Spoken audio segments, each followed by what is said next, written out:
Hey Top Shelfers, welcome to After Hours. The bar is closed, but you guys are still here because you are perhaps among my favorite customers. And today I want to present to you guys perhaps a more intellectually stimulating position regarding Atticus Finch. Let me know what you guys think, make a drink, and ponder about it.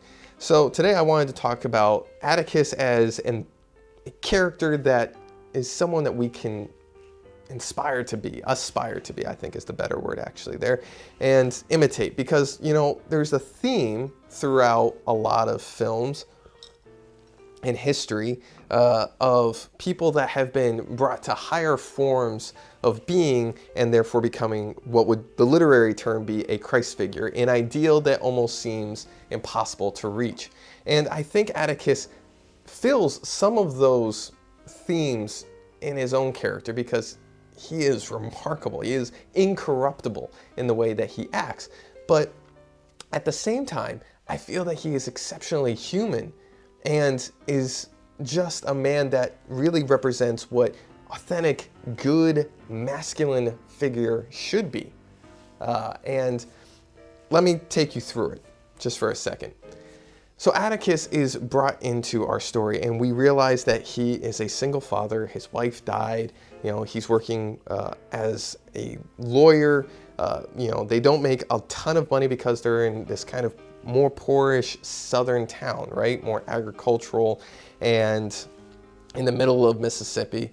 And despite all of the challenges that would come along with that, to be a single father at this time in the 1960s, I think is when our story takes place, in the midst of the Jim Crow South, Atticus is able to accept the responsibility that's been dealt to him despite the tragedy of losing a wife, you know, your lifelong partner, somebody who would be able to help raise the kids and also give you a tremendous amount of love to help you endure the tough times. But in spite of that, Atticus remains strong and he's able to become an exceptional man and a great role model to his children. We notice as well that Atticus is superbly empathetic. And I think that's an important theme to discuss because, especially back in the 1960s, it wasn't always presented that men were supposed to be more empathetic. That was more of a role for a more feminine character, right? Because that's a more feminine quality that we see with a lot of mothers and all of that, is that they're naturally more empathetic. But Atticus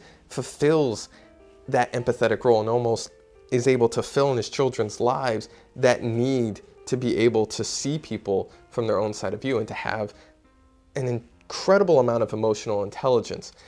Because as Atticus goes through his life, he has Calpurnia, a black cook, who they just adore. They don't besmirch her. They're not part of the society that looks down upon black people.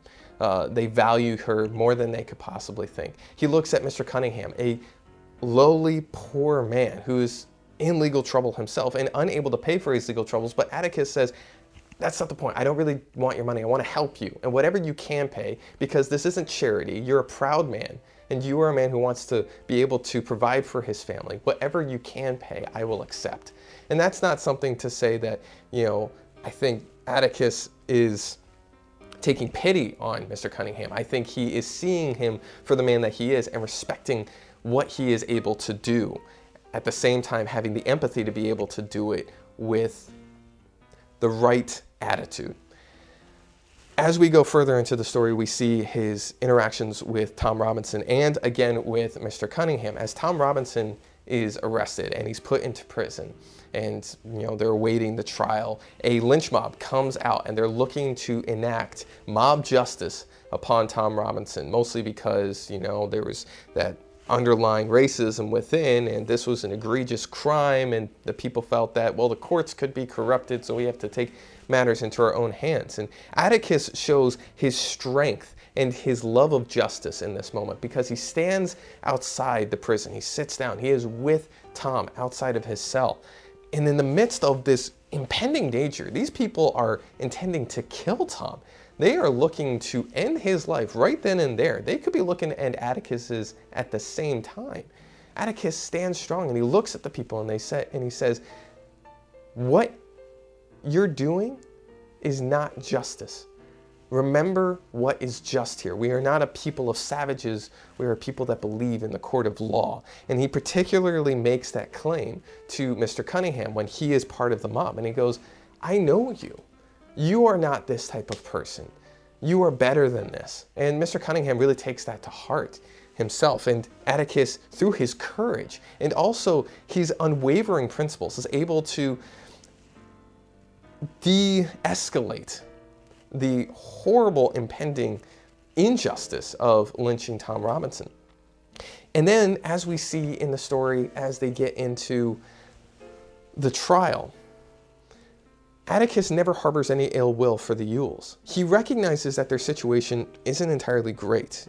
Bob Yule is more or less a kind of despicable man, right? You know, he's angry, he's racist, he's a kind of a drunk, he's abusive to his daughter, as we see in the book, that it's more likely that he's the one that hit his daughter and abused her, and more likely the perpetrator of the crime than Tom Robinson.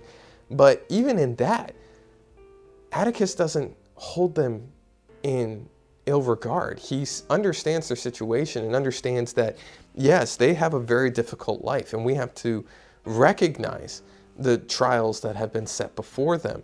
But of course, at the same time, Atticus is a man of true principles, and he says, I will fight tooth and nail, though, to say that you are wrong, because you are, and because justice matters and truth matters. And although he wasn't successful in the end, he was a man that stood up when nobody else would. And because of his unwavering principles, he was exceptionally respected in the community. And I think he made a real impact in the story on those people's lives, and also in our own lives. And I think just all of the things that have happened to Atticus throughout his life, and the way that he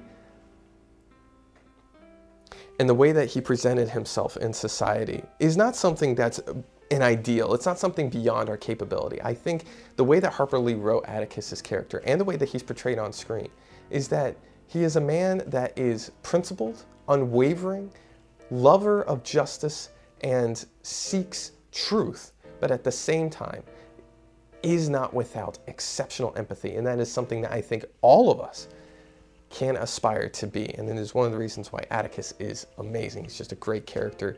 And but let me know what you guys think of Atticus. Do you agree with me? Do you disagree? Are there any other thoughts that you think on that story? Please let me know. Feel free to comment on this video. I would love to hear your guys' thoughts. Thank you so much for clicking on this video. I think it's about time, though, that we all head home. This has been an exceptional After Hours, and I enjoy spending time with you guys. Until next time, cheers.